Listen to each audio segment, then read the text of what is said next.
আজকে একটু স্পেশাল কিছু বানাও না, প্রতিদিন রুটি খেতে ভাল লাগে না। মেয়ের আবদার ভালো কিছু বানিয়ে খাওয়াতে হবে, তাই প্রথমেই রান্নাঘরে এসে আলুটাকে প্রেসারের মধ্যে দিয়ে দিলাম সিদ্ধ হওয়ার জন্য, সাথে ময়দাও মেখে নিচ্ছি। আর এদিকে এরা কি রান্না হবে না জেনেই নাচানাচি শুরু করে দিয়েছে। আর প্রত্যেকবার ময়দা মাখলে না মিঠাইকে একটা করে টুকরো দিতেই হয়, ও ওগুলোকে নিয়ে খেলা করে। আচ্ছা কি বানাবো বলো তো, তোমরা কি ধরতে পারলে? হ্যাঁ, আলুর পরোটা বানাচ্ছি। আর এইদিকে দেখো মিঠাই কিন্তু বসে পড়েছে আগে থেকেই গন্ধে গন্ধে। আলুর পুরটা কেমন হলো মিষ্টুকে দিয়ে একটু টেস্ট করিয়ে নিচ্ছি। ও তো বললো বেশ ভালোই হয়েছে। ব্যাস সব কিছু রেডি।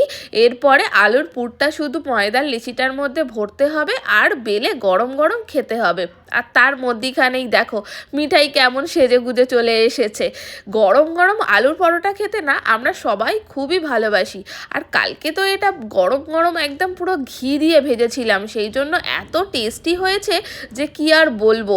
আর কত ফুলকো ফুলকো পরোটাগুলো ভাজা হচ্ছে দেখো, একটুও কিন্তু ফেটেও যায়নি, খুব ভালো হয়েছে। আর এই গরম গরম পরোটা খেয়ে আমার মেয়ে কি রিভিউ দিল তোমরাই শুনে নাও। মা, সত্যি খুব ভালো হয়েছে খেতে। আর একটা দেবো।